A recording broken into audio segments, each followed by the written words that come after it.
खम ब्रह्म हिरण गर्भ सूक्त ऋग्वेद मंडल 10 सूक्त 121।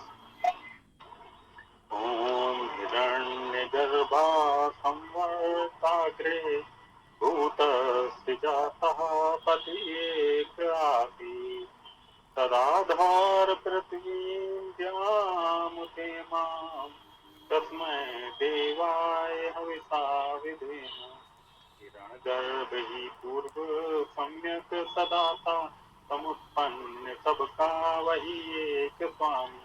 सुधारण किया भूमि को और लोको किस देव के सुधारे अविषम। ओम देव के सुधारे अविषम। ओम या आत्मदा बलदायक विश्व उपासते प्रतिसं यस्य देवा यस्य छायामृतं यस्य मृत्यु तस्मै देवाय हविषा विधेम। जो आत्मदाता वही बल प्रदाता जिसके प्रसिद्ध को सभी देव माने। जिसकी अमृत में तु जिसकी प्रछाया इस देव के सुधारे हविषम। ओम देव ओम या प्राण तो निमित्तो महित्वा एकीत राजा जगतो बभूवो। याई से अस्त है द्विपदा चतुष्पदा तस्मै देवाय हविषा विधेम। जो प्राण से जो निमिष से महत से जो एक राजा जगत का हुआ था। जो ईश सबका विपदिया चतुष्पद किस देव के हेतु धारे हविष हम। ओम देव के हेतु धारे हविष हम। ओम यस्य इमे हिमवन्तो महित्वा यस्य समुद्रं रसयासाौ यस्य इमा प्रदिशो यस्य बाहु तस्मै देवाय हविषा। की महिमा सुनाते सागर सरस नित्य गुणगान गाते। जिसकी दिशाएं बनी बाहु जैसी किस देव के हेतु धारे हविष हम। ओम देव के हेतु धारे हविष हम। ओम येन द्यो उग्रा पृथ्वी चाद्रणा येन स्वस्थ भितम येन नाका यो अंतरिक्षे रजसो विमाना कस्मै देवाय हविषा विधेम। जिन्होंने किया उग्र जो भूमि को दृढ़ जिन्होंने प्रतिष्ठित किया नाक स्वाको जिन्होंने रजस्पी रचा अंतरिक्षे किस देव के हेतु धारे हविष हम। ओम देव के हेतु धारे हविष हम। ओम खम ब्रह्म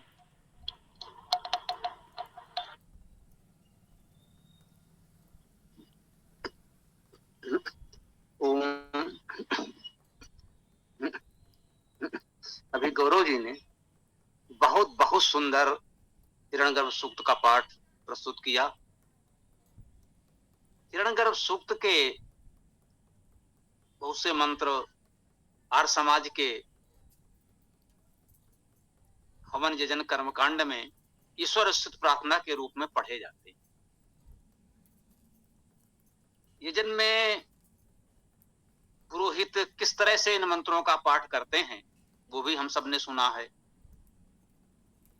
यही हम लोगों का प्रयास है कि यदि इस तरह से आप मंत्रों को पढ़ें जैसे अभी गौरव जी ने प्रस्तुत किया तो निश्चित रूप से इस लयात्मक पाठ से वेदों के प्रति लोगों की रुचि कुछ बढ़ सकती है, जग सकती है।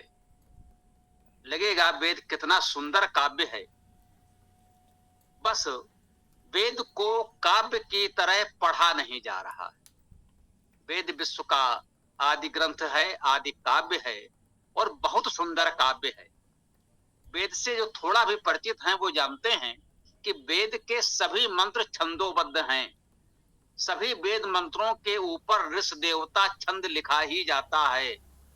जब सभी मंत्रों में छंद निहित है, माना जा रहा है, सभी मंत्र छंदबद्ध हैं, तो उसको एक सामान्य गद्य की तरह क्यों पढ़ा जाता है? सब छंदबद्ध काव्य है, तो उसको छंद के अनुसार यति गति विराम देते हुए लय के साथ पढ़ें तो कितना सुंदर वातावरण बनेगा। बहुत वर्षों से ये लोग इस तरह से वेद मंत्रों का पाठ कर रहे हैं और समाज के भी बड़े बड़े आचार्यों का सानिध्य आशीर्वाद प्राप्त हुआ और वास्तव में उनको लगा कि आप लोगों ने तो बिल्कुल दिव्य वातावरण बना दिया जब इन बच्चों ने पाठ किया। आज तो गौरव जी फिर भी युवा हैं, 15 वर्ष पूर्व ये सब बहुत छोटे छोटे बच्चे थे, तब उन्होंने इस तरह से जब पाठ किया तो बड़े बड़े आचार्यों को भी लगा कि हाँ, एक वातावरण, दिव्य वातावरण बना दिया और इस तरह से वेद का पाठ किया जाए, इस तरह से वेद के पाठ का प्रचलन किया जाए तो निश्चित रूप से वेद के प्रति लोगों की रुचि कुछ तो जगेगी। तो आज इस सुंदर पाठ के लिए गौरव जी को बहुत बहुत साधुवाद। आप सब लोगों को प्रयास करना है, हम लोग प्रयास कर रहे हैं कि प्रतिदिन वेद पाठ के 5 मंत्र प्रारंभ में, 5 मंत्र अंत में पढ़ लिए जाएं और हम चाहते हैं कि सभी लोग प्रयास करें इस तरह से पाठ करने का। वो भी तो कुछ ही लोग कर रहे हैं, गौरव जी ने आरंभ किया, ईसा पुत्र जी भी करते हैं, हरीश जी करते हैं, सीताराम जी करते हैं और लोग। हमारा प्रयास है एक शब्द सा प्रामाणिक व्याकरण सम्मत धातुजर्थ करना और दूसरा वेद मंत्रों का छंद के अनुसार लयात्मक पाठ करना। छंद का ध्यान रखते हुए लयात्मक पाठ करेंगे तो निश्चित रूप से बहुत अच्छा लगेगा। तो इस प्रकार से आज बहुत सुंदर शुभारंभ इस गोष्ठी का हो गया है। अब आप लोगों का जो भी प्रश्न विचार हो रख सकते हैं, सनातन धर्म से संबंधित, उससे जुड़ा हुआ कोई आज का विषय या जो भी उचित समझे तो स्वागत है। चर्चा का आरंभ कोई भी साथी कर सकते हैं, बताएं। ओम।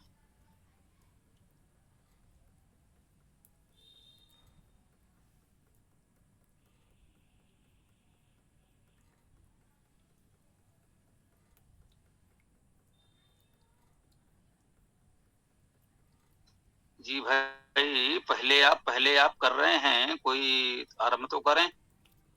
सब एक दूसरे की प्रतीक्षा कर रहे हैं क्या? बोलिए।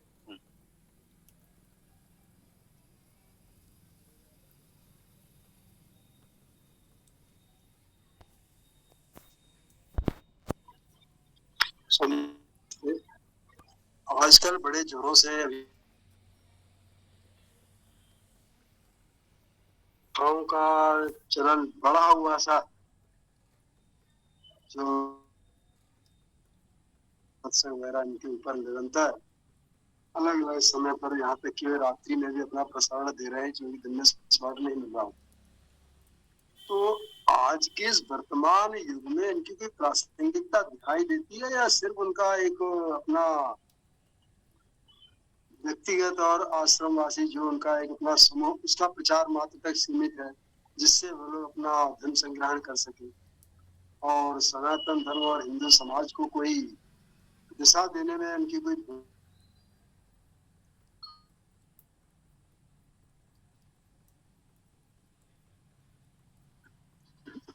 जी हरीश जी, आपकी बात बीच बीच में कट रही थी कुछ तकनीकी कारणों से।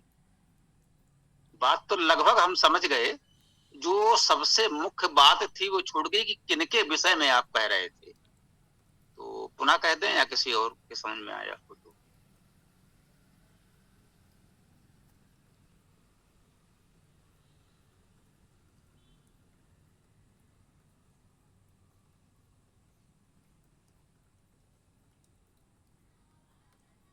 मुझको ऐसा लगा संभवतः शंकराचार्य मठों की बात आप कर रहे थे या ऐसा ही कोई और, तो थोड़ा स्पष्ट कर दीजिए तो फिर आगे बढ़े।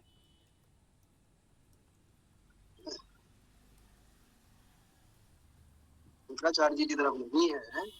आजकल चूंकि गर्मियों की छुट्टियां हैं, तो इस पिछले 1.5 महीने से लेके भी जून भर तक या कुछ और उसके आगे तक निरंतर एक जबरदस्त भरमार है,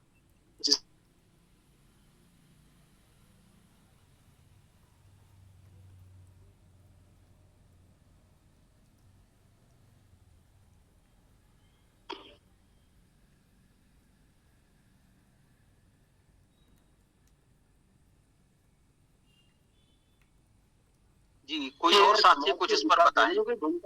समाज को दिखाने में कोई भूमिका समझ में नहीं आ रही मुझे, इस पर प्रकाश डालिए।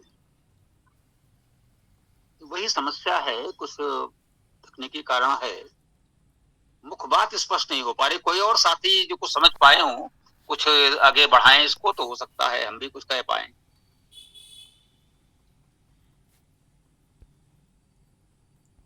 जी मुझे भी समझ में नहीं आया क्या कह रहे थे, बीच बीच में बहुत कट रही है आवाज इनकी। अब अभी शायद ठीक हो जाए, उसको चेंज किया मैंने। हाँ, आजकल चूंकि गर्मियों की छुट्टियां हैं, तो पिछले करीब अप्रैल के अंत से और अभी जून चले, मई जून आगे जुलाई तक बहुत ही बुरी तरह से हमारे जो संस्कार, आस्था, शुभ सत्संग जो टीवी चैनल है बुरी तरह से भरे, और रात तक इनके ऊपर प्रसारण वो लोग ढूंढ ढूंढ कर करते रहे। तो इन प्रसारणों में उनका कोई व्यक्तिगत या समूह का प्रचार मात्र सीमित है, या कोई सनातन हिंदू समाज को दिशा देने का भी उनका कोई प्रयास है इसमें, वो मुझे थोड़ा सा स्पष्ट कर दिया। जी, ये बात आई अब समझ में। सारी बात आपके समझ में आ गई थी पहली बार ही, बस मुख्य बात यही था कि आप चैनलों की बात कर रहे हैं, दूरदर्शन के टीवी चैनलों की बात कर रहे हैं, आस्था संस्कार आदि चैनल जो चल रहे हैं उनकी बात कर रहे हैं, पर यही शब्द छूट गए थे। तो पुनः यदि केवल ये आस्था संस्कार आदि चैनल ही बता देते तो बात हो जाती। देखिए,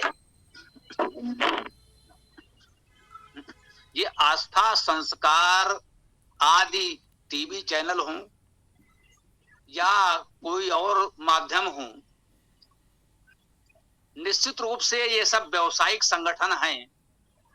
टीवी चैनल चलाने में कितना खर्च आता है ये वही जानता है जो उससे थोड़ा बहुत जुड़ा हो।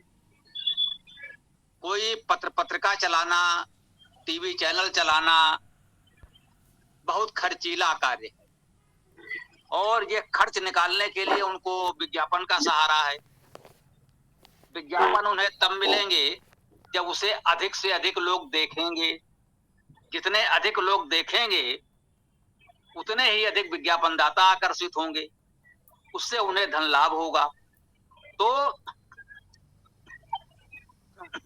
ये मान के चले जितना मीडिया है उसका प्रमुख कार्य है कुछ ऐसा परोसा जाए जिसे अधिक से अधिक लोग देखें, और अधिक से अधिक लोग देखें तो वो कहें कि हमारा चैनल इतने लोग देखते हैं। उसका उद्देश्य होता है विज्ञापन जुटाना। भाई जिसको ज्यादा लोग देखते हैं उसको विज्ञापन मिलता है। ये पत्रिकाओं के लिए भी है और टीवी चैनलों के लिए भी है। तो निश्चित मानिए उनका मुख्य उद्देश्य तो केवल विज्ञापन जुटाना या जो कहे उसके लिए दर्शक जुटाना ही है। तो वो लोकप्रियता का ध्यान ज्यादा रखते हैं, अधिक रखेंगे। सत्य का प्रचार उनका उद्देश्य नहीं है। उनका उद्देश्य लोकप्रियता प्राप्त करना है जिससे धन लाभ हो सके। ये पूरी तरह स्पष्ट है, इसमें कोई भ्रम नहीं होना चाहिए।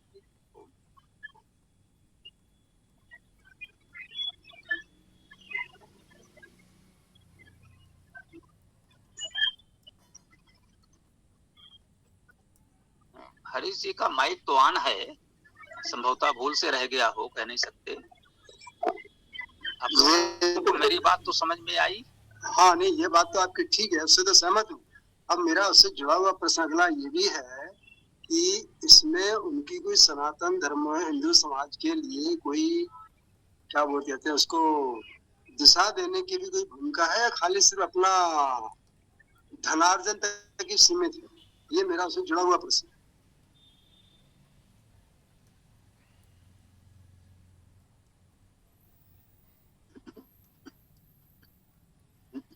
जी, कुछ तकनीकी समस्याओं के बाद भी बात जो समझ में आ रही है, हम इस पर निष्कर्ष रूप में यही कहना चाहते हैं कि ये सब व्यवसायिक कार्य हैं, उसको उसी दृष्टि से देखा जाए।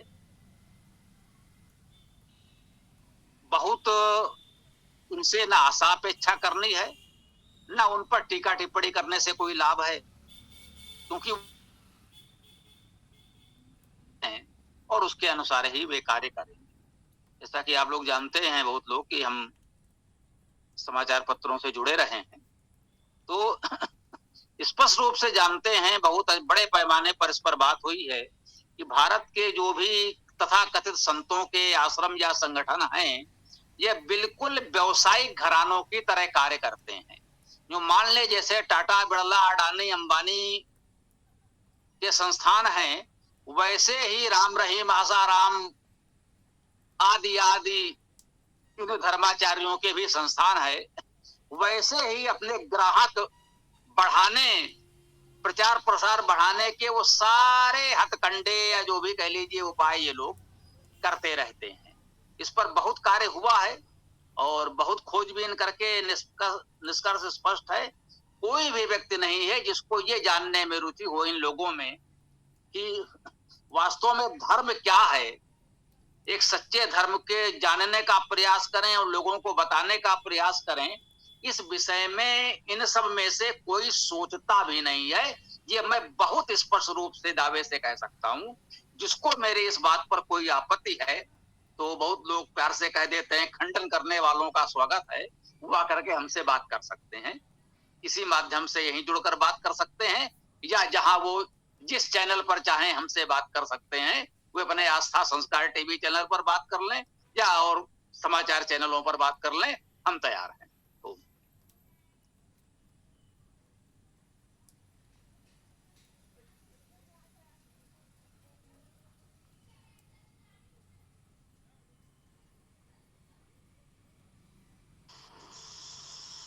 ओम नमस्ते आचार्य जी। आज 15 जून है। आज ही के दिन भारत के बंटवारे की नींव पड़ी है। जो परिस्थिति आज देश की यहाँ तक पहुंच चुकी है, कृपया कुछ इस पर बताएं।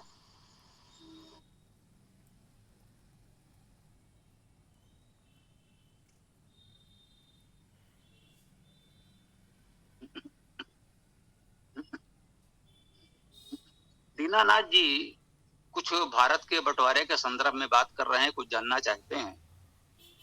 मेरा मन है कि कुछ और लोग भी इस पर अपनी बात रखें। हरीश जी आप भी बता सकते हैं।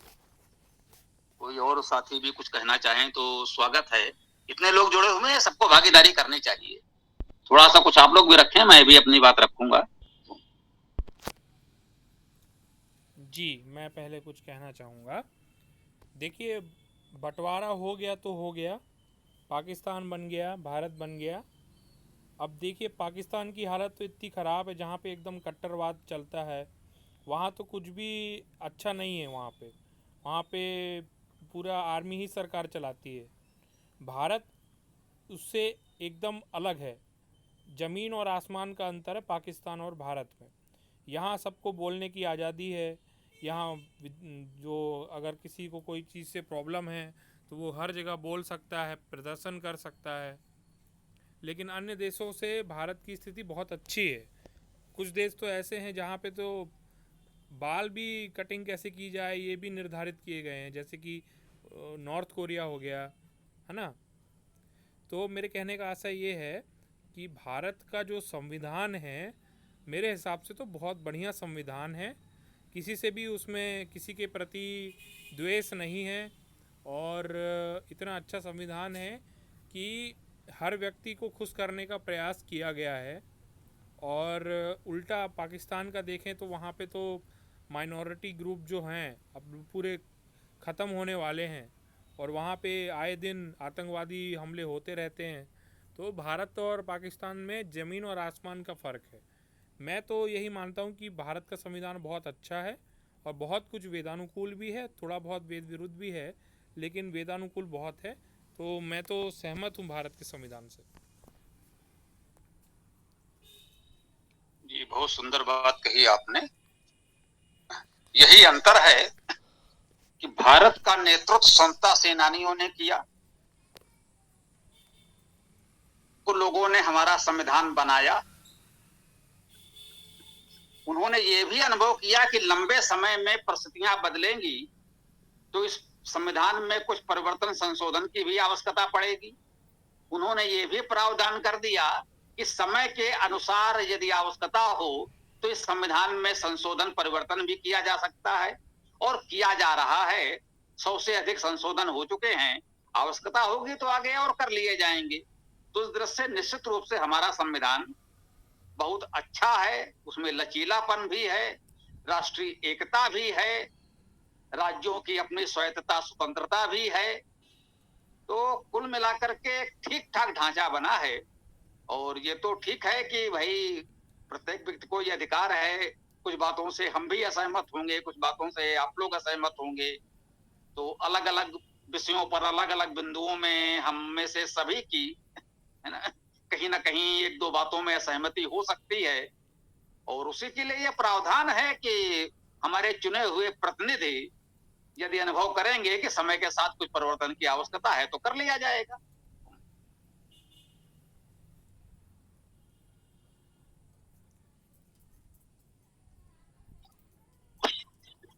इस पर जो मेरा अपना जानकारी है उसके अनुसार मुसलमानों की काफी लंबे समय से ये आंदोलन चलता रहा कि उन्हें एक अलग जगह चाहिए या उन्हें ही पूरी भारत की सत्ता चाहिए। इसके लिए शुरुआत उन्होंने की थी गांधी जी के नेतृत्व में खिलाफत आंदोलन की। ये अलग बात है कि वो खिलाफत आंदोलन की जब गांधी जी को बाद में समझ में आया तो उन्होंने उससे अपने आप को अलग कर लिया, लेकिन मुसलमानों की जो लौ थी वो वहां से जल गई। उसी दौरान सन 1940 में अंग्रेजों ने बनाया मुसलमानों के पक्ष में वक्फ एक्ट, ये भी चलता रहा। और बाद में धीरे धीरे चलते चलते वो दिन भी आया जिस दिन भारत पाकिस्तान दो अलग देश के रूप में पहचाने गए। यद्यपि ये बात सही है कि हमारे देश में संवैधानिक व्यवस्था है, न्याय कानून व्यवस्था है, हमें संवैधानिक अधिकार प्राप्त है, मूलभूत अधिकार भी प्राप्त है। उसी तरह से पाकिस्तान में जो लागू हुआ वो संविधान बनाने वाले जो हमारे अंबेडकर जी के साथी थे, एक बंगाल प्रांत के अच्छे विद्वान, वो भी दलित वर्ग के नेता थे, उनका भी उन दिनों काफी वर्चस्व था। तो उन्होंने पाकिस्तान जाना स्वीकार कर लिया और पाकिस्तान के लिए उन्होंने संविधान भी लिखा। और संविधान लिखते के बाद उन्हें ये भी आभास हुआ कि जिन लोगों को साथ लेकर के और रोक करके वो पाकिस्तान में आए हैं, वो पाकिस्तान सरकार उन समस्त सनातनियों हिंदुओं के ऊपर बेरोक टोक बेतहाशा अत्याचार कर रही है। तब उन्हें अपनी भूल का एहसास भी हुआ और फिर वो अपने कुछ लोगों के साथ वापस भारत लौटे और उनका अंतिम समय कलकत्ता बंगाल में ही बड़े ही गुमनामी में गुजरा। तो ये भी इस बात को दर्शाता है कि वहां पर गैर मुसलमानों के लिए कोई स्थान नहीं। इसी में एक बात और भी है, हम लोगों को इस बात से खुश होने की आवश्यकता नहीं है कि पाकिस्तान की हालत खराब है। ये हमारे देश के नेतृत्व की कुशलता है कि वो बिना लड़े, बिना सैनिक साजो सामान का उपयोग किए अपनी राजनीतिक कूटनीतिक सूझबूझ से पाकिस्तान को इस स्थिति में लाए हुए हैं। वरना पाकिस्तान के समर्थन में तो टर्की और ईरान दोनों उतर आए थे, अभी हमने देखा। और तो और अमेरिका ने भी उसको IMF से कर्जा दिलाने में काफी मदद की, जबकि हमारे प्रधानमंत्री ने उनको आगाह किया था कि पाकिस्तान इसका उपयोग आतंकी गतिविधियों में करेगा। जो अभी आ रहा है सामने, और उसके ऊपर डोनाल्ड ट्रंप राष्ट्रपति अमेरिका, जिन्होंने पाकिस्तान की पैरवी की थी कर्जा दिलाने में, वो इस समय काफी नाराज भी हैं और उन्हें अपने देश में ही अनेकों संवैधानिक समस्याओं का सामना भी करना पड़ रहा है और राजनीतिक विरोध का भी सामना करना पड़ रहा है। तो हम लोग इस बात से प्रसन्न ना हो, खुश ना हो कि उनकी हालत खराब है। उनकी हालत खराब है हमारे नेतृत्व की सूझबूझ में। बाकी वो अपनी तरफ से आज भी भारत के प्रति अपने देशवासियों और पूरी उनकी जो अपनी संसद जिसे कह सकते हैं, उसमें द्वेष विद्रोह जबरदस्त भड़का रखा हुआ है।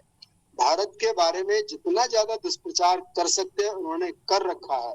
और जब भी वहां रह रहे हिंदुओं के विरुद्ध उन्हें मौका मिलता है वे अत्याचार करते हैं, जबरन धर्मांतरण करते हैं और यहाँ तक कि उनको मार भी डालते हैं और उनके घर की बेटियों स्त्रियों को जबरन उठा करके इस्लाम कबूल कराते हैं और वहां अपने मुसलमानों में से शादी भी करा देते हैं।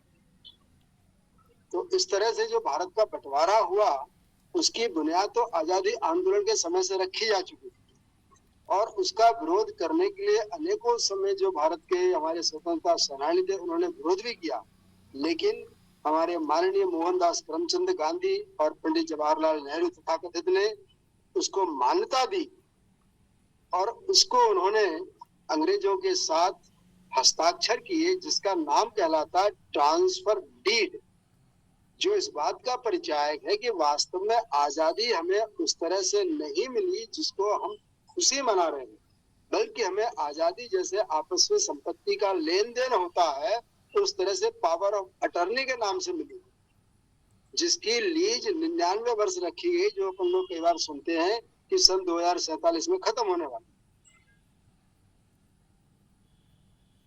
के ऊपर, जिसमें एक बहुत प्रसिद्ध शर्त है कि यदि सुभाष चंद्र बोस जीवित या मृत जिस अवस्था में भी मिलते हैं उन्हें भारत सरकार ब्रिटिश सरकार को सौंपेगी। उसका नतीजा ये रहा कि सुभाष चंद्र बोस, जिनके बारे में प्रचारित कर दिया गया था कि सन 42 के हवाई दुर्घटना में उनका देहांत हो गया, वास्तव में वो वहां से बच गए थे और भारत में अनेकों वर्षों तक वो छुपकर रहे, सामने नहीं आए। जो इंदिरा गांधी के समय लाल बहादुर शास्त्री जी का ताशकंद समझौता हुआ था उसमें भी कहीं पर वो दिखाई दिए थे। तो इस तरह से ये भी समझ में आता है कि हमारे स्वतंत्रता सेनानियों ने जो भी अपने निर्णय लिए उन निर्णयों में कुछ सुधार की, कुछ सामाजिक समन्वय की और लोगों से सुझाव आमंत्रित करने की भी आवश्यकता थी, जिसकी कमी रही।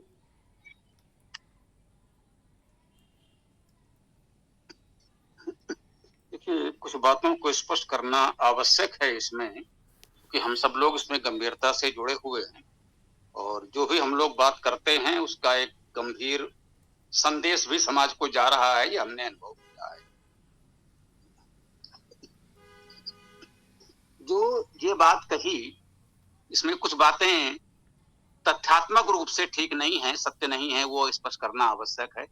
जो कहा जा रहा है कि 99 वर्ष के पट्टे पर आजादी, यह निश्चित रूप से कुछ धूर्तों का दुष्प्रचार है, इसका कहीं कोई उल्लेख, कोई आधार नहीं है। एक किसी नेता ने ऐसा ही मूर्खतापूर्ण वक्तव्य दे दिया था, उस पर बहुत उपहास हुआ है, टीवी चैनलों पर भी आया है, बहुत लोगों ने वो किया। तो निश्चित रूप से एक तो ये कहना, निश्चित रूप से स्वतंत्रता आंदोलन के फलस्वरूप जो देश में एक चेतना, एक जागृति आई, अंग्रेजों को लगा कि वे अब यहाँ शासन नहीं कर सकते। ब्रिटेन की संसद में तत्कालीन प्रधानमंत्री ने वहां ये बात कही कि अब भारत की जनता हमारा साथ नहीं दे रही है, इसलिए अब भारत में शासन करना हमारे लिए संभव नहीं है, इसलिए हमें भारत को छोड़ना होगा। स्वाभाविक है वहां के विपक्ष ने सरकार की आलोचना की कि हमारे पूर्वजों ने इतना बलिदान देकर जो साम्राज्य स्थापित किया था उसे ये सरकार गंवा रही है। तो लोकतंत्र में पक्ष और विपक्ष होते हैं, ब्रिटेन में भी ये स्थिति आई थी जब सरकार ने वहां के ये प्रस्ताव लाया संसद में कि भाई हम भारत को छोड़ रहे हैं। विपक्ष ने, स्वाभाविक रूप से विपक्ष का कार्य यही है, उन्होंने वहां आलोचना भी की, लेकिन उस सरकार ने भारत को स्वतंत्रता देने के मुद्दे पर चुनाव लड़ा था और उसको अपने देश में भी समर्थन मिला था। हमारे स्वतंत्रता सेनानियों का, गांधी, नेहरू, सुभाष, पटेल आदि जो भी कह लीजिए नेतृत्व था, वैश्विक प्रभाव था, ब्रिटेन की जनता भी हमारे समर्थन में आ चुकी थी। उस दल को चुनाव में ब्रिटेन में जीत मिली, जिसने चुनाव में भारत को सुनता देने के वादे पर चुनाव ब्रिटेन में जीता गया। ये बहुत बड़ी बात है, ये हमें समझना चाहिए। वहां राष्ट्रवाद भी काम नहीं आया, जो लोग अति राष्ट्रवादी होते हैं कि भाई हम कैसे अपना साम्राज्य छोड़ देंगे, उस दुष्प्रचार में जनता नहीं आई। जनता को लगा कि नहीं, अब हमें वहां से निकल लेने में ही हित है। तो निश्चित रूप से भारतीय संविधा अधिनियम ब्रिटेन की संसद में पारित हुआ, उसके अनुसार सत्ता का हस्तांतरण एक उचित प्रक्रिया के द्वारा किया गया। अन्यथा पढ़ने लिखने वाले लोग जानते हैं कुछ देशों में ऐसा भी हुआ कि अचानक वहां के चल रहे आंदोलन या किसी भी परिस्थिति में शासक देश स्वाभाविक है यूरोप के ही, ब्रिटेन, पुर्तगाल, फ्रांस आदि यही सब देश थे, वहां के प्रतिनिधि ने है ना रातों रात अपना झंडा लपेटा और निकल लिए। उसके बाद क्या हुआ, पूरे देश में कलह गृह युद्ध, क्योंकि वैकल्पिक व्यवस्था बनी नहीं। हमारे यहाँ ये व्यवस्था बनी कि विधिवत सत्ता का हस्तांतरण हुआ, संपूर्ण वैकल्पिक व्यवस्था बनाई गई, स्वतंत्रता की घोषणा से पहले चुनाव करा के एक सरकार बना दी गई, चुनाव करा के सरकार बना दी गई, जनता ने जिनको चुना उनकी सरकार बनी और ये निश्चित किया गया कि ब्रिटेन सरकार इस सरकार को, इस चुनी हुई सरकार को सत्ता सौंप कर जाएगी। हाँ ठीक है, वे शासक थे, चलते चलते कुछ कूटनीति कर गए। भारत में 600 से अधिक राजा थे जो अंग्रेजों के अधीन थे, युद्ध में हारे थे, अंग्रेजों की अधीनता स्वीकार की थी। अंग्रेज सरकार ने सबको स्वतंत्र कर दिया, भैया ठीक है, हमारे आपका जो भी पहले संधि हुई थी, आपने हमारी अधीनता स्वीकार की थी, हम तो जा रहे हैं, अब आप सब स्वतंत्र हैं, कुछ भी करें। ऐसी स्थिति होती तो आज हम भारत पाकिस्तान दो देश को लेकर रो रहे हैं, यहाँ तो सैकड़ों देश होते। तत्कालीन नेतृत्व की ही सूझबूझ कहिए, कोई एक व्यक्ति उसके लिए उत्तरदायी नहीं होता। सरकार की सामूहिक जिम्मेदारी, सामूहिक नेतृत्व होता है, सामूहिक नेतृत्व कार्य करता है। कितनी सूझबूझ से कार्य किया गया, केवल 2 भागों में सैकड़ों राजाओं को एकत्र किया गया, 2 भाग बने। और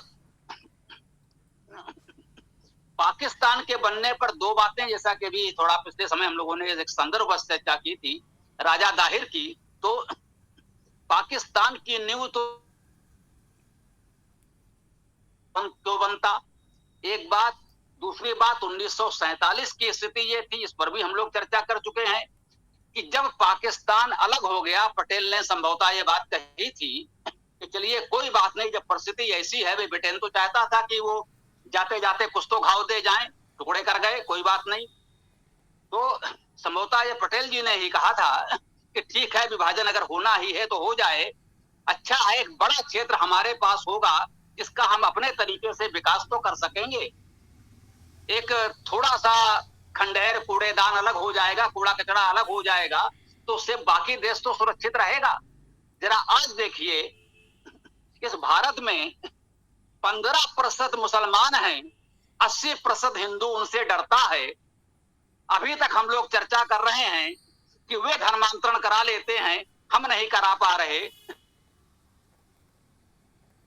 मुसलमान बना लिया, वो तो समझ में आता है कि भाई वो बहुसंख्यक थे, जहां भी तो वो हो सकता था कि मुसलमानों का धर्मांतरण करा के हम उन्हें अपने यहाँ ले लेते, शुद्धि कर लेते, घर वापसी करा लेते।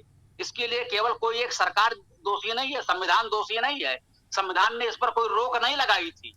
आप सामाजिक प्रभाव से, सामाजिक दबाव से कर सकते थे।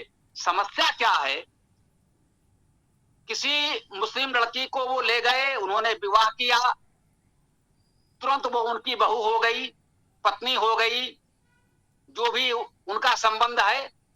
एक क्षण के बाद निकाह पढ़े जाने के पश्चात उस परिवार में, समाज में कोई उससे नहीं पूछता किस विवाह से पहले तुम हिंदू थे तो तुम्हारा क्या नाम था, कहाँ क्या था, क्या करते थे, क्या नहीं, समाप्त।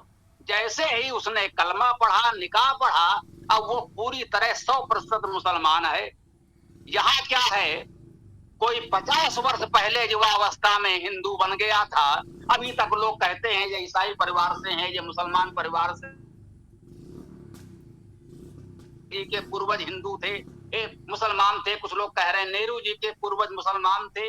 वो कभी नहीं पूछते कि जिन्ना के पूर्वज हिंदू थे। सब जानते हैं जिन्ना के दादाजी हिंदू थे।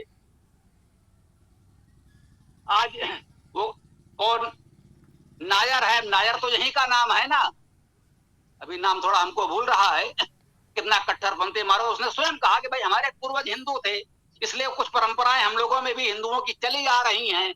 नहीं होनी चाहिए, हमें इस्लाम को पूरी तरह से अलग करना है अपने उसमें, है ना। तो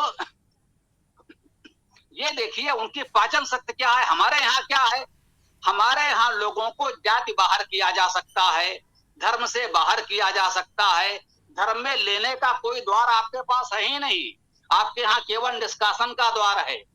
और उनके यहाँ जाकिर नाइक, हाँ नायर नहीं नाइक, जाकिर नाइक ने स्पष्ट कहा कि भैया इस्लाम में एक तरफा है, यहाँ आने का रास्ता तो है, जाने का नहीं है। इस्लाम में आने का रास्ता है और हिंदुओं में केवल बाहर जाने का रास्ता है। तो आप तो घटोगे ही। कितने लोग हैं हम में से जो अपने परिवार में मुस्लिम बहू, मुस्लिम दामाद स्वीकार करने को तैयार हैं। कोई मुस्लिम लड़का यदि शुद्धि करके घर वापसी करके आ जाए तो हम अपनी बेटी, अपनी बहन उसके साथ वैसे ही विवाह कर सकते हैं जैसे वो कर देते हैं। कोई मुस्लिम लड़की यदि शुद्धिकरण करके हमारे यहाँ आ जाए तो क्या हम उसे वैसे ही अपनी बहू के रूप में स्वीकार कर पाते हैं? हमारे समाज में ये स्थिति है क्या? असली समस्या पर ध्यान दीजिए। ये बहुत सरलीकरण है कि कुछ व्यक्तियों को, कुछ संगठनों को कोस करके हम अपने मन की तृप्ति कर लें। ये समस्या से भागना है और सत्य से बचना है। जो मैंने कहा था, एक तो ये 99 वर्ष वाली बात बहुत ही हास्यास्पद है।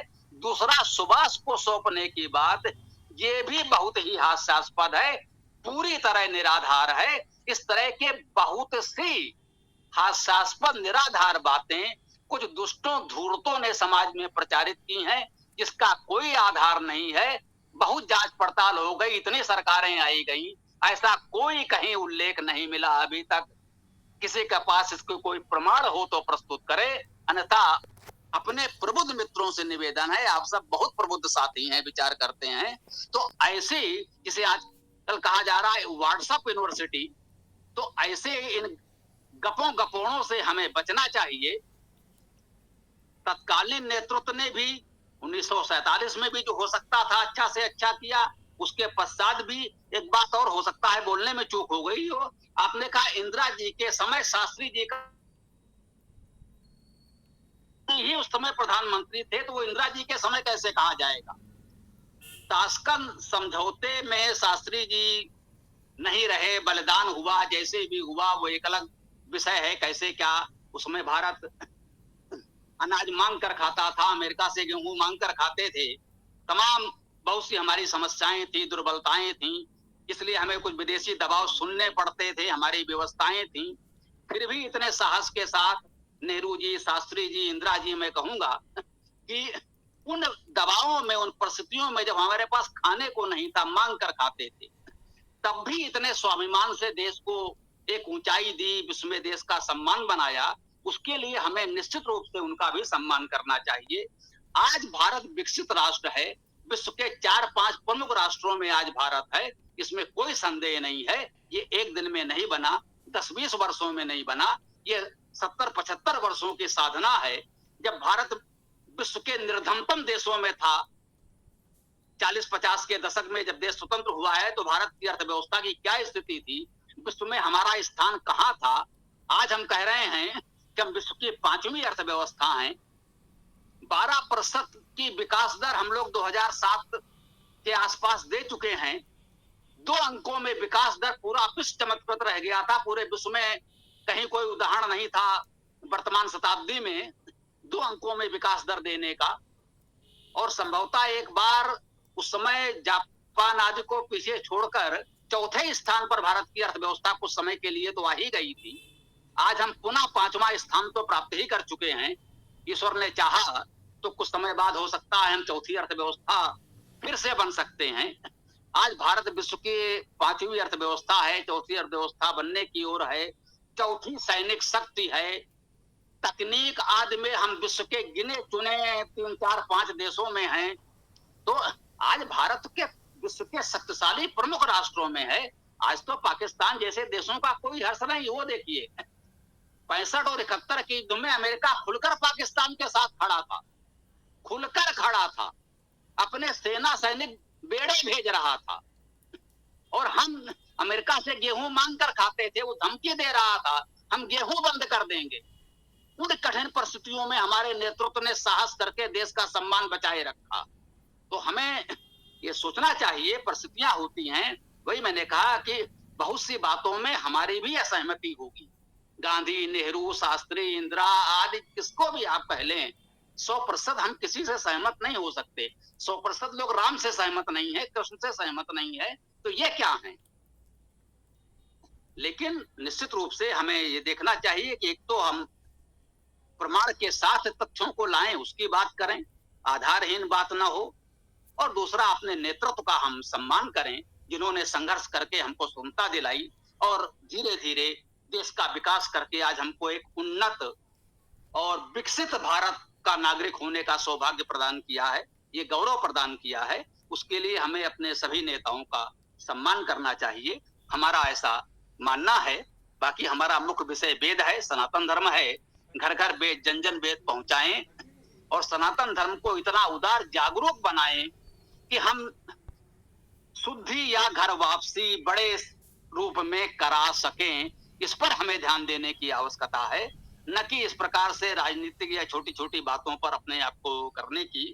आप प्रयास करें, हमारे अंदर वो उदारता कैसे आए कि हम मुस्लिम ईसाई परिवार के बहू स्वीकार कर सकें, दामाद स्वीकार कर सकें, ये उदारता हमारे अंदर आए। आप ऐसे युवा तैयार कीजिए जो उनको सरलता से स्वीकार कर सकें, तो निश्चित रूप से सनातन धर्म के लिए कुछ अच्छा होगा। वेद प्रचार करना है, लोगों को इस जातिवाद और जाति बाहर करने से बचाना है। हाँ, एक पोस्ट हमने दी थी अभी आज ही, गंगा लहरी है ना,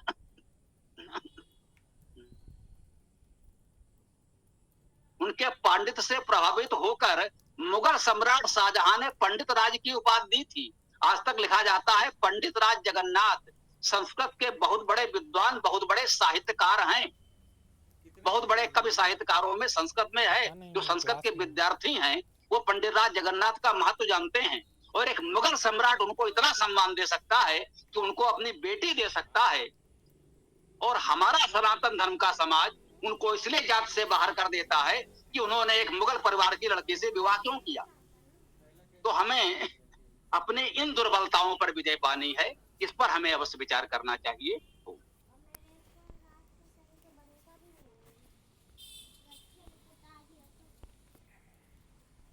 बहुत सुंदर प्रस्तुति स्वामी जी महाराज। नमस्ते, आभार भैया जी।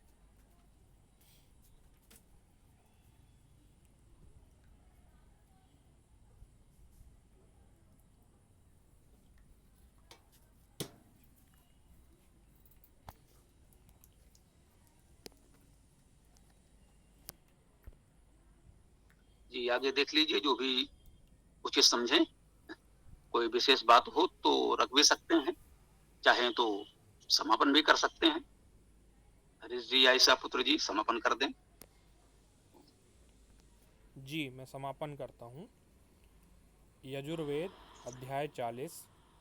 ओम ईशावास। दीनानाथ जी कुछ कह रहे हैं क्या? तो सुन लिया जाए, कोई बात नहीं। जी हाँ, कहना चाह रहा हूँ मैं बोलना ये चाह रहा हूँ कि यह जो परिवार में स्वीकार करने की बात है, इसको कैसे फॉलो किया जाए, स्वीकार किया जाए, लोग स्वीकार करें, और जो जरूरी है देश के लिए, इसके पर थोड़ा विचार किया जाए।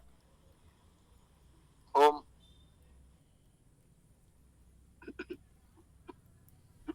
देखिए, इसके लिए तभी संभव है जब हम संकीर्ण जातिवादी मानसिकता से ऊपर उठें। मुस्लिम ईसाई परिवार के व्यक्ति को स्वीकार करना तो बहुत दूर की बात है, अपनी जात से बाहर के किसी को हम स्वीकार नहीं कर पा रहे हैं। ब्राह्मण के घर यदि क्षत्रिय परिवार की कन्या आ गई तो लोग कहते हैं ठकुराइन बैठा ली।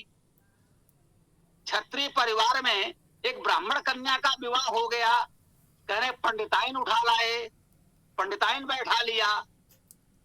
जिस समाज में ये स्थिति हो, वहां दूसरे धर्म के कन्या को विवाह करके सम्मान दिला पाना कितना कठिन कार्य है। तो निश्चित रूप से यदि सनातन धर्म को बचाना है तो उसमें सबसे बड़ा जो समस्या है वो जातिवाद है। हमें जातिवाद की समस्या से ऊपर उठना होगा और उसके लिए एक ऐसा समाज तैयार करना होगा। अपने मित्रों के बीच प्रयास करें, कुछ लोगों को तैयार कर। देखिए ये बात सही है। मान लीजिए हम में से कोई व्यक्ति अकेला चाहे कि भाई नहीं नहीं मैं तो बड़ा क्रांतिकारी हूं, मैं तो करूंगा, मुसलमान ईसाई छोड़िए, मैं फिर कह रहा हूं अपनी जात से बाहर ही विवाह कर ले, लोग उसका जीना कठिन कर देंगे, वो उसका अपना जीवन संकट में पड़ जाएगा।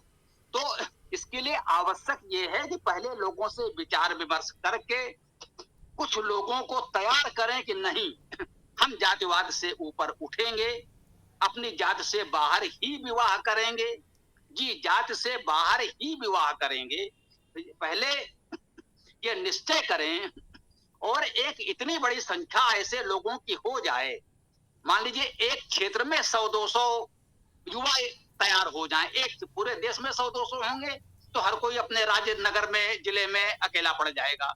मान लीजिए एक नगर में 100-200 युवा भी यदि तैयार हो जाए कि ठीक है हम तो करेंगे, यदि 100-200 युवाओं ने एक इस प्रकार से संकल्प ले लिया, उन परिवारों का भी थोड़ा सा आशीर्वाद मिल गया,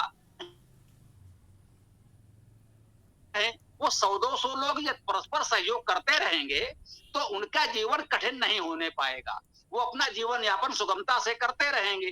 तो जब उनका जीवन सुगमता से चलने लगेगा तो धीरे धीरे और लोग भी प्रेरित होंगे। तो वो कि ऐसे उदार लोगों का, विचारशील लोगों का एक वैदिक समाज बनाया जाए, जो जहां है अपने आसपास 10, 20, 50, 100 लोगों को एक एक करके, भाई हम एक हैं, एक दूसरे को जोड़िए, 2 हो गए तो मिलकर तीसरे को जोड़िए, फिर चौथे को जोड़िए, ऐसे ही 10, 20, 50, 100 लोग हो जाएं, वो अलग अलग जातियों के हों, बैठकर आपस में वेद पाठ करें और वही 50-100 लोग आपस में विवाह करें। यूं मान लें एक अलग जाति, एक अलग समाज, एक अलग धर्म हमारा बन गया विशुद्ध वैदिक धर्म, कि हम जातिवाद नहीं मानते, हम विशुद्ध वैदिक हैं, वेद को मानने वाले आपस में विवाह करेंगे। कुछ लोगों ने कहा है कि आर्य समाज की असफलता का विवाह करते समय ये नहीं देखते कि वो आर्य समाज का व्यक्ति हो तो हम विवाह करें, वो विवाह के समय अपना वही जाति आदि की परंपरा देखते हैं। तो स्वाभाविक है जो बहू आती है वो पौराणिक परिवार की होती है, जो दामाद होता है वो पौराणिक परिवार का होता है, आर्य समाज बिखरता जाता है, क्योंकि विवाह तो आप जाति के अनुसार करते हैं। तो अब आर्य समाज का जो हो गया सो हो गया, हम पूरे आर्य समाज को नहीं बदल सकते, इसलिए हम कह रहे हैं एक नया वैदिक समाज बनाइए, 10, 20, 50, 100 लोग एक साथ आ जाएं और वो निश्चय करें कि जो ये वैदिक समाज है, वेद का पाठ स्वाध्याय करने वाला समाज है, हम आपस में विवाह करेंगे, उनमें आपस में कोई जाति आदि इसके पहले जब होती थी तो वो हम भूल गए, वो हम जानते ही नहीं, है ना।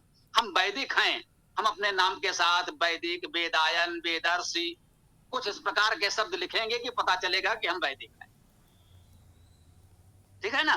तो ऐसे लोगों का यदि 150 लोगों का भी एक समाज एक क्षेत्र में, एक नगर में बन जाए और वो आपस में विवाह संबंध करें, एक दूसरे के यहाँ आए जाए, समारोह में एक दूसरे के साथ मिले, बाकी समाज से जो आए स्वागत है, नहीं आता है जो मुंह फैला के अपने घर बैठा रहे तो बैठा रहे, जो रिश्तेदार हमसे संबंध नहीं रखना चाहता न रखे, हम इन लोगों को अपना रिश्तेदार मानेंगे जो हमसे संबंध रख रहे हैं। तो धीरे जातिवाद से मुक्त होकर के इस प्रकार से हम एक वैदिक समाज बना पाएंगे। जब जाति से ऊपर उठ जाएंगे एक बार, तब दूसरे धर्म के लोगों को भी स्वीकार करना उतना कठिन नहीं रह जाएगा। ये मेरा अपना विचार है। नमस्ते स्वामी जी। चर्चा जी बोलिए। के बाद हाँ स्वामी जी नमस्ते। महत्वपूर्ण चर्चा थी और मैं 1-2 मिनट लेट से जुड़ पाया क्योंकि मैं बाहर हूँ किसी आवश्यक चिकित्सा कार्य की वजह से, इसलिए नहीं जुड़ पा रहा हूँ आजकल। लेकिन आज की चर्चा में थोड़ा सा सुन सका हूँ, बहुत अच्छी चर्चा रही। लेकिन इसमें हम एक चीज मानते हैं कि दोष केवल और केवल व्यक्ति और समाज का नहीं है। अब आज की सामयिक परिस्थिति में हमारी सरकार को इस पर बहुत बड़ा कार्य करना चाहिए। बढ़िए, एक तरफ सुप्रीम कोर्ट, एक छोटी सी बात कहता हूँ, आप वैवाहिक व्यवस्था की बात, सुप्रीम कोर्ट कहता है कि लिव इन रिलेशनशिप में रहने के लिए सुप्रीम कोर्ट आ जाए, इजाजत देता है, और दूसरी तरफ अगर उसी को कोई लड़का या लड़की किसी मंदिर में अगर शादी कर लेते हैं, कहीं ऐसी जगह किसी आर्य समाज मंदिर में या कहीं कोई विवाह कर लेते हैं, तो उसको वो सुप्रीम कोर्ट क्या वहां का रजिस्ट्रार और न्यायालय तक नहीं मानता है। कि ये हमारे यहाँ की संवैधानिक व्यवस्था जो है, हमारी जो राजनीति है इस समय कहना चाहिए शासकीय व्यवस्था है, उसमें जो न्यायिक व्यवस्था है उसका भी बहुत बड़ा दोष है।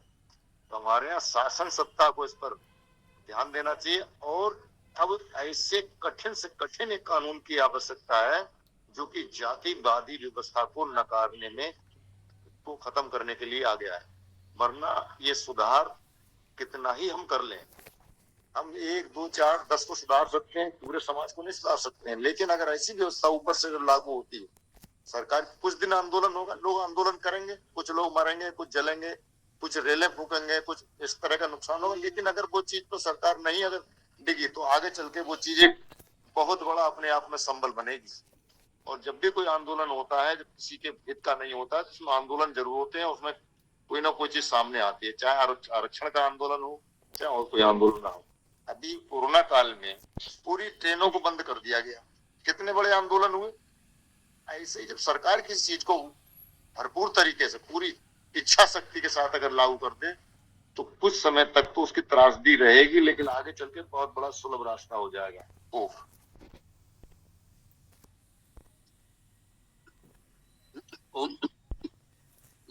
बहुत सही बात कही आपने। यदि शासन सत्ता चाहे तब तो बहुत सरल है, सरलता से हो जाएगा। यही तो हम लोग कह रहे हैं। जब हमारे सम्राट वैदिक धर्म को मानते थे तो वही चलता था, उन्होंने बौद्ध धर्म अपनाया तो उसका प्रचार हो गया। तो हमारे एक वरिष्ठ राजनीतिक व्यक्ति ने कहा था, इसका कि राजनीति पुरुष है और धर्म स्त्री है। राजनीति के संरक्षण में धर्म चलता है। मुगल शासक आए, मस्जिद बनने लगे, अंग्रेज शासक आए, चर्च बनने लगे। आज हिंदूवादी सरकार है तो देखिए कहां कहां मंदिर और मंदिर कॉरिडोर और ये सब बन रहे हैं। तो जैसी सरकार होगी वही होगा। तो यदि हम चाहते हैं कि सरकार इस पर कानून बनाए तो बात फिर वही है जो आपने कहा, आंदोलन हो, बिल्कुल ठीक बात है। सरकार कानून बनाए या आंदोलन करे, ये कब संभव होगा? जब हमारे पास बहुत बड़ा संगठन होगा। और वही मैंने कहा कि पहले जो जहां है 1 से 2, 2 से 4, 4 से 8, धीरे धीरे हम एक संगठन प्रारंभ करें। थोड़े लोगों के संगठन से सारे संगठन बने हैं। वो चाहे गौतम बुद्ध ने 5 लोगों को उपदेश दिया या ऐसे ही अन्य लोगों का संघ भी ऐसे ही आरंभ हुआ। थोड़े से लोगों से संगठन आरंभ होता है।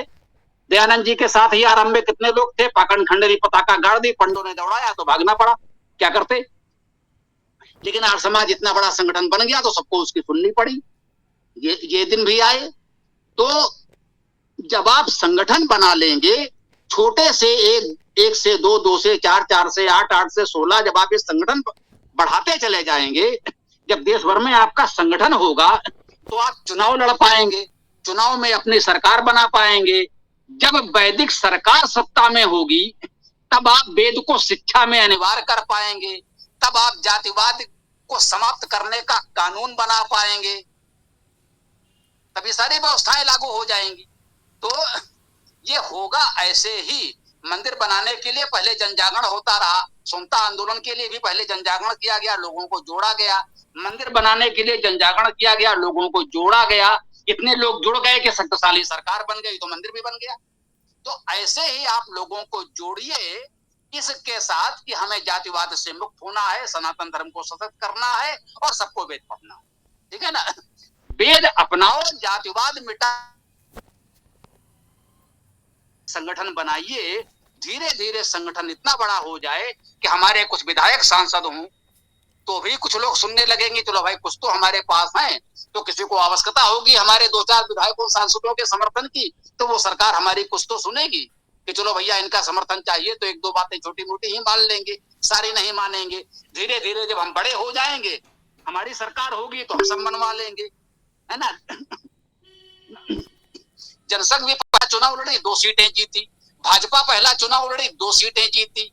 आज पूर्ण बहुमत की सरकारें हमने लगातार 2 बनाई, तीसरी सरकार भी चल रही है। लगातार तीसरी बार चुनाव जीतने वाले मोदी जी नेहरू के बाद दूसरे प्रधानमंत्री हैं। तो जब इतना सशक्त उनका दल संगठन हो गया, अब वो जो चाहे सो करें, परम स्वतंत्र सिर पर कोई। यही स्थिति कांग्रेस की थी, वही स्थिति आज भाजपा की है कि आज जो चाहे कर सकते हैं। तब उनकी भी स्थिति थी कि वो जो चाहे कर सकते हैं, आज ये जो चाहे कर सकते हैं। तो वैदिक व्यवस्था लाने के लिए आपको संगठन खड़ा करना होगा और चुनाव लड़कर अपनी सरकार बनानी होगी, और वो तभी होगा। पहले सरकार बनेगी ऐसा नहीं हो पाएगा, ये लोकतंत्र है। पहले लोगों को ये कहना होगा वेद अपनाओ, जातिवाद मिटाओ। इस सिद्धांत के अंतर्गत अधिक से अधिक लोगों को जोड़कर संगठन बनाइए, फिर चुनाववाद लड़कर सरकार बनाने की बात भी संभव है। तभी हमारी बात पूरी तरह से लागू हो पाएगी। शिक्षा में वेद को अनिवार्य किया जाए, ये मांग लेकर हम इस सरकार से कहें भाई हिंदूवादी सरकार है, थोड़ा सा हम लोग दबाव बनाएं, कुछ लोग हमारे साथ हो, तो हो सकता है ये सरकार इतनी बात सुन ले कि भाई शिक्षा में वेद को अनिवार्य कर दे, आधी समस्या हल हो जाएगी। जी पूरी नहीं, लेकिन यदि शिक्षा में वेद को अनिवार्य कर दिया जाए तो आधी समस्या तो हल हो जाएगी। ये मैं पूरे विश्वास के साथ कह सकता हूँ। ईसा पुत्र जी कुछ कह रहे हैं, बताएं। जी स्वामी जी, बिल्कुल ठीक कहा आपने कि शिक्षा में वेदों को अनिवार्य करना चाहिए। मैं अपना व्यक्तिगत मत रखना चाहूँगा जातिवाद में कि जातिवाद ये जहर तो है ही, साथ ही साथ ये मिथ्या भी है। मिथ्या कैसे? अथर्ववेद में एक सूक्त है जिसमें स्पष्ट कहा है कि इन आँखों को किसने बनाया, इन हाथों को किसने बनाया, इन पैरों को किसने बनाया, पेट को किसने बनाया, नाखून को किसने बनाया। शरीर के प्रत्येक अंग के बारे में एक एक मंत्र है वहाँ पे, और अंत में कहा गया कि इसको परमात्मा ने ही बनाया है। तो जब तक व्यक्ति ये नहीं जानेगा कि परमात्मा ने ही हम सबके शरीरों को बनाया है, तब तक वो जातिवाद करता रहेगा। और सामवेद का एक मंत्र है, त्वम ही नः पिता वसो त्वम माता सत्क्रतो बभूवित अथाते सुमनम ईमहे। यहाँ पे स्पष्ट कहा है कि त्वम ही नः पिता वसो, आप हम सबके पिता हो, आप हम सबके माता हो, है ना। तो जब तक व्यक्ति के मन में ये रहेगा कि मैं इस जाति का हूँ और वो अमुक जाति का है या है, लड़की या पुरुष, तब तक जातिवाद जीवित रहेगा। दोष हमारे ज्ञान में है, दोष हमको ये लगता है कि हम इस जाति के हैं, उस जाति के हैं, जबकि हम सबको ये समझना होगा कि हम सब केवल एक ही जाति में आ सकते हैं और वो है मनुष्य जाति।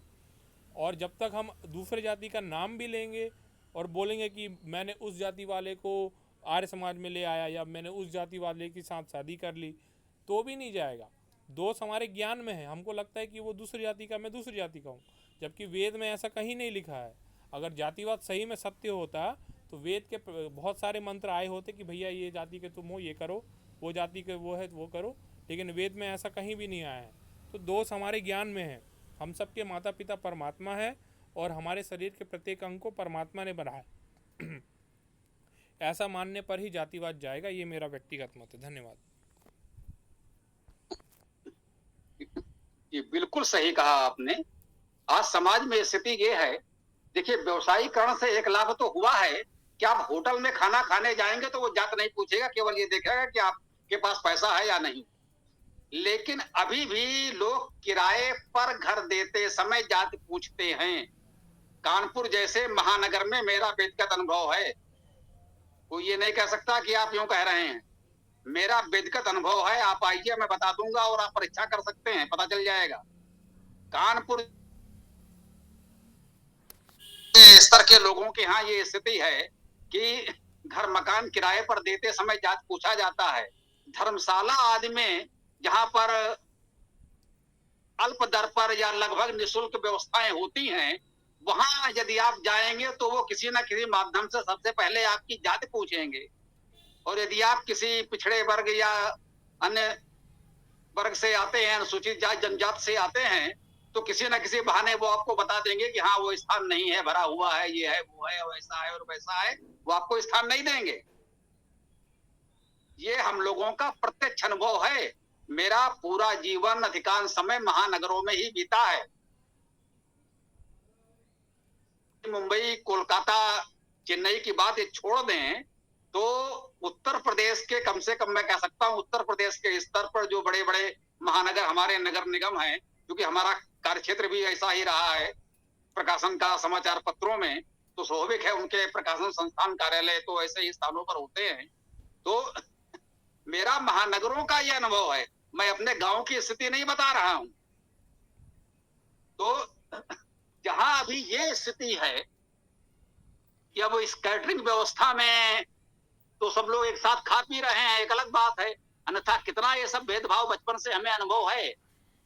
तो इससे दूर करने के लिए यही है कि हम थोड़े से जागरूक लोग जो यहाँ इस वेद गोष्ठी में जुड़ रहे हैं, थोड़ा सा प्रयास करें कि हमारे संपर्क क्षेत्र में जो हैं उनसे चर्चा करें, वेद अपनाओ जाति मिटाओ, ये सूत्र वाक्य ले लें, ये अपना उद्घोष बना लें। जो इससे सहमत हों उनको एक वैदिक समाज के रूप में संगठित करें। जो भी आपका कार्यक्रम हो, आपका जन्मदिन हो, विवाह दिवस हो, कोई भी कार्यक्रम हो, आप उन लोगों को बुलाइए, भले ही आपके जो कथित रिश्तेदार संबंधी हैं वो आए या ना आए, ऐसे लोगों को प्रमुखता से बुलाइए, वही बात करिए। यदि हमारे परिवार में विवाह योग्य युवक युवती हैं तो प्रयास करें कि हम इस समाज के बीच विवाह करें, उनका कोई जाति हो जाए, जात पूछने की आवश्यकता ही नहीं है। ईसापुर जी ने बिल्कुल ठीक कहा, वो किस जात का हमें नहीं, हम तो ये जात कर रहे हैं, मानुष की जात सब एक है पहचाने वो, जो इस विश्वास को मानता है कि सब मनुष्य के जात के हैं, हम उन मनुष्य जाति मानने वालों के बीच ही विवाह संबंध आदि करें। तो ये एक छोटा सा प्रयास कहीं से प्रारंभ हो, एक छोटा सा दीप कहीं किसी के स्थान पर प्रकाशित हो, तो धीरे धीरे धीरे धीरे दीप से दीप जले और पूरे देश में दीपावली हो जाए। ये हम लोग कल्पना कर सकते हैं, ईश्वर की कृपा से एक दिन सफल भी हो सकते हैं। लेकिन जो जहां है प्रयास करे, हम किसी सरकार के भरोसे नहीं कर सकते कि इस दल की सरकार कर देगी। वर्तमान सरकार से अधिक किसी और सरकार से तो अपेक्षा नहीं कर सकते ना। ये तो सभी लोग सहमत होंगे कि सनातन धर्म के हित के विषय में अन्य जो दल हैं उनसे तो हम कोई बड़ी अपेक्षा नहीं कर सकते। जब ये कुछ नहीं कर रहे वेदों के लिए, जब ये कुछ नहीं कर रहे वेद के प्रचार प्रसार के लिए, शिक्षा में वेद को लाने के लिए अनिवार्य करना तो दूर की बात है, मंदिरों में वेद स्थापना, मंदिर बनवा रहे हैं लेकिन मंदिर में वेद नहीं है, मंदिर बनवा रहे हैं लेकिन राम मंदिर के सारे पुजारी एक ही जाति के हैं। तो भाई जब ये लोग नहीं कर रहे हैं तो भैया और हम किससे आशा अपेक्षा करें कि वो आके कर देंगे। भाई राम मंदिर के पुजारी सब एक ही जाति के क्यों हैं? वहां तो पूरे सनातन धर्म का प्रतिनिधित्व होना चाहिए। अरे भाई प्रयास करते तो वार समाज में अन्य जातिगत परिवारों से आने वाले कुछ तो विद्वान मिल जाते कि जिनको आप थोड़ा सा प्रशिक्षण देकर वहां रख पाते, समाज में एक सनातन धर्म की एकता का प्रतीक प्रतिनिधि बना पाते। अब संघ परिवार की स्थिति ये है कि संघ का प्रमुख हेडगेवार से लेकर के वर्तमान मोहन भागवत तक केवल ब्राह्मण नहीं, केवल चित्पावन ब्राह्मण ही होगा। संघ परिवार का प्रमुख केवल और केवल चित्पावन ब्राह्मण होगा, अन्य कोई ब्राह्मण भी नहीं हो सकता। तो जहां ये स्थिति हो उनसे हम क्या अपेक्षा करें? तो जो समझिए कि हमको शून्य से आरंभ करना होगा। आपको आर समाज, संघ परिवार, गायत्री परिवार से अपेक्षाएं नहीं करनी है, आपको कांग्रेस भाजपा आदि से अपेक्षा नहीं करनी है। आपको अपना वैदिक समाज बनाना है, एक एक दीप जलाना है। एक दिन हमारा एक सभासद बनेगा, एक दिन हमारा एक विधायक जीतेगा, एक दिन हमारा एक दो सांसद भी जीतेगा और धीरे धीरे एक दिन आएगा जब हमारी सरकार भी बनेगी। ओम जी हरि जी बोलिए। स्वामी जी नमस्ते। थोड़ा सा और बोलना चाहता हूँ। बहुत अच्छा आज का मैंने एक विचार किया है कि हमारे यहाँ शीर्ष स्तर पर जितने भी आपने कहा कि अभी ये सब बैठे हुए चित्पावन ब्राह्मण, मैं तो सिर्फ यहाँ तक कि मैं तो इतना कहता हूँ कि जब हमारे यहाँ ब्राह्मणवाद, एक होता है ब्राह्मण तो एक होता है ब्राह्मणवादी, हमारे यहाँ ब्राह्मणवाद का सफाया होना चाहिए, ना कि ब्राह्मणत्व का। अगर मैं ब्राह्मण कुल में जन्मा हूँ, मैं पढ़ूं लिखूं, कुछ ज्ञान अर्जित ना करूं, लेकिन ब्राह्मण हो गया लेकिन एक व्यवस्था ये होती है कि मैं ब्राह्मण कुल में जन्मा हूं, तो अपने ज्ञान से, कर्म से, अपने कर्तव्य कर्म से, अपनी विद्या से, तपोबल से मैं ब्राह्मणत्व को अर्जित करूंगा। जब तक ये भावना नहीं होगी तब तक कुछ भी समाधान नहीं होगा। दूसरी चीज, अगर उच्च कुल में पैदा होने के बाद अगर वो निम्न कर्म करता है तो उसको वास्तव में निष्कासित करना चाहिए, और निम्न कुल में पैदा होने के बाद में अगर उच्च कुल में तक पहुंच रहा है वो, तो उसको वहां पे उसको सम्मान मिलना चाहिए। ये व्यवस्था लागू नहीं होगी तब तक न तो देश का कल्याण हो, न समाज का कल्याण हो, न व्यक्ति का कल्याण हो सकता है।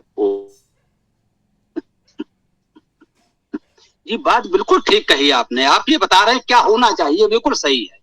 अब हमें ये देखना है कैसे होना चाहिए, उसका उपाय हम बता रहे हैं कि धीरे धीरे संगठन बनाइए। 1 से 2, 2 से 4, 4 से 8, 8 से 16 बनेंगे आप, तो धीरे धीरे एक दिन देश भर में आपका ये विचार व्यवहारिक रूप ले लेगा। होना तो चाहिए लेकिन उसके लिए धीरे धीरे संगठन बनाना होगा और कोई उपाय नहीं है। घर घर वेद, जन जन वेद हमने कहा, आज उसी को थोड़ा सा यूं कह लीजिए, वेद अपनाओ, जातिवाद मिटाओ। जातिवाद मिटाना है, जो आपने कहा बिल्कुल ठीक बात है। यदि ब्राह्मण ये सोचे जातिवाद के दृष्टि ही सही कि मैं ब्राह्मण कुल में जन्मा हूं तो मेरा दायित्व है कि वेद का पठन पाठन मुझे करना ही चाहिए, अरे ये तो बहुत अच्छी बात हो जाएगी। यदि प्रत्येक ब्राह्मण कुल में जन्मा हुआ व्यक्ति है ना, ब्राह्मण कुल में जन्मा हुआ प्रत्येक व्यक्ति वेद के पठन पाठन को अपना कर्तव्य समझे तो देश का सारा अंधकार ही मिट जाए। कहीं से कहीं चर्चा हो रही थी तो मैंने कहा भाई, यदि ब्राह्मण अपने इस कर्तव्य का निर्वाह करते, जो अपने आप को जन्म से ब्राह्मण कहते हैं, तो अन्य लोगों को बीच में आने की आवश्यकता ही नहीं पड़ता। फिर कोई क्यों वेद पढ़ने पढ़ाने में अनावश्यक परिश्रम करके आपके कार्य में बीच में आता और कहता कि नहीं नहीं हम भी हैं, आवश्यकता है। मैं बिल्कुल कह रहा हूं, यदि जातिगत रूप से सारे ब्राह्मण परिवारों में ये परंपरा होती, सिखों के पंजाब की तरह, कि परिवार का एक व्यक्ति कम से कम ऐसा होगा जो वेद पढ़े पढ़ाएगा ब्राह्मण के कुल में, ब्राह्मण का सबसे बड़ा संतान वेद के कार्य में ही लगेगा यदि वो इतना ही कर लेते तो आज भारत में वेद का प्रचार होता और समाज को, हमको आपको इस तरह परिश्रम करने की आवश्यकता ही नहीं होती। हमें सब अलग अलग कौन किस जाति वर्ग का है हम तो जानते भी नहीं। व्यवहारिक रूप से जो हमसे जुड़े हैं कानपुर में, उनको तक को नहीं जानते, तो आप लोग तो दूर दूर से हैं। तो है ना, यदि वो अपने इतने ही कर्तव्य का निर्वाह करें तो किसी और को कुछ करने की आवश्यकता ही नहीं रह जाएगी। लेकिन क्योंकि वो कर्तव्य का निर्वाह नहीं कर रहे हैं, वो केवल कर रहे हैं कि अधिकार हमारा, ऐसे लोग कर रहे हैं, वो ठीक नहीं है। स्वयं करेंगे नहीं और दूसरे को करने नहीं देंगे तो समस्या तो खड़ी होगी। जो कहा कि ना, ये सही है। यदि योग्यता के आधार पर होता तो संघ परिवार के 100 वर्षों के इतिहास में इतने लोग आए, सबके सब एक ही जात कुल से क्यों आते? ऐसा तो नहीं कि केवल उसी जात कुल में सारे योग्य लोग होते हैं, से सब अयोग्य हैं। अगर हिंदू समाज का प्रतिनिधि संगठन है तो 125 करोड़ हिंदुओं में नेतृत्व करने वाले केवल एक ही छोटे से कुनबे से क्यों आते हैं? ब्राह्मण ही नहीं, केवल ब्राह्मण परिवार से क्यों आते हैं? जिस कुल का संस्थापक था, जिस जाति का संस्थापक था, उसी से क्यों आते हैं? अब आर्य समाज में तो ऐसा नहीं होता कि दयानंद जी तो मने तिवारी परिवार से थे, सरयू शायद वो कानुकुब्ज ब्राह्मण थे, तो आर्य समाज का नेतृत्व केवल कानुकुब्ज ब्राह्मण करेगा, ऐसा तो आर्य समाज में नहीं हो रहा है। तो इतना तो हो सकता था। लेकिन अब चलिए, हम किसी की आलोचना निंदा नहीं करते, हम यही कह रहे हैं कि इनसे बहुत आशा अपेक्षा न करें। हमको अपना वैदिक समाज धीरे धीरे विकसित करना पड़ेगा और कोई उपाय नहीं है, कोई दूसरा वेद का कार्य करने नहीं आएगा। यदि हम में आप में लगन है तो धीरे धीरे हमको ही वेद का कार्य करना है, जो हम लोग थोड़ा सा इस रूप में प्रयास भी कर रहे हैं, वेद गोष्ठी के रूप में, पुस्तकों के प्रकाशन के रूप में प्रयास कर रहे हैं। तो भाई घर घर वेद, वेदायन, वेदाष्टक पहुंचाइए, वेद पाठ कराइए, घर घर वेद पाठ होने लगे और जातिवाद को छोड़ने का संकल्प दिलाइए, तो कुछ भला अवश्य हो सकता है। ओम।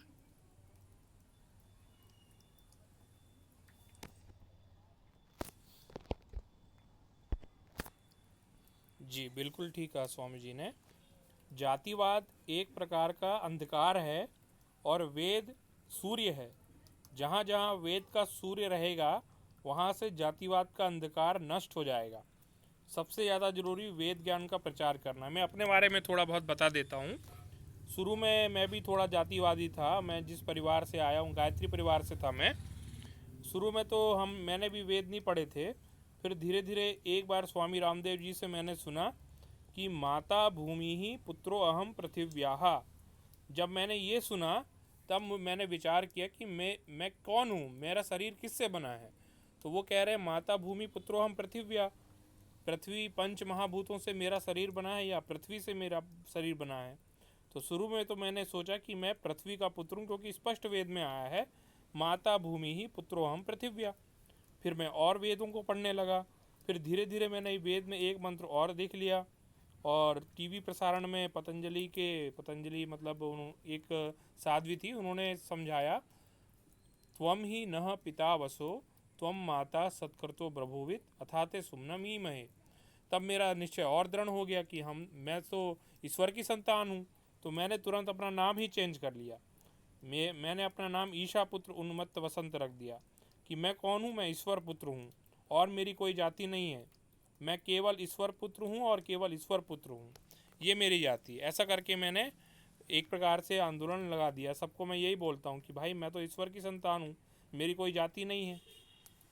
तो ऐसा करके मैं जातिवाद का खंडन करता हूँ। धन्यवाद। बहुत सुंदर, आप अच्छा आदर्श प्रस्तुत कर रहे हैं, सबके लिए अनुकरणीय है। बहुत बहुत साधुवाद आपको। तो निश्चित रूप से आज बहुत अच्छी चर्चा हुई, बहुत देर तक हम लोगों ने चर्चा की, बहुत सार्थक चर्चा की। इसके लिए आप सब बधाई और धन्यवाद के पात्र हैं। तो सबकी अनुमति हो तो आज के इस सत्र का समापन किया जाए। देख लीजिए।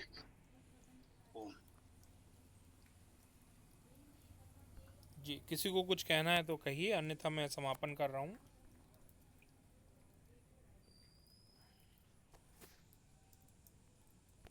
जी ठीक है, मैं समापन करता हूँ। ओम हिरण्मयेन पात्रेण सत्यस्यापि हितं मुखं यो असौ आदित्ये पुरुषः सो असौ अहम। ओम खम ब्रह्म। सबको सादर नमस्ते जी।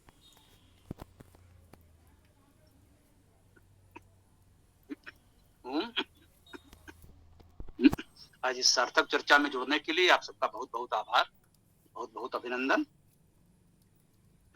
ओम नमस्ते, ओम खम ब्रह्म। आज के सत्र को यहाँ विराम देते हैं। कल इस वेद गोष्ठी में हम लोग पुनः जुड़ेंगे।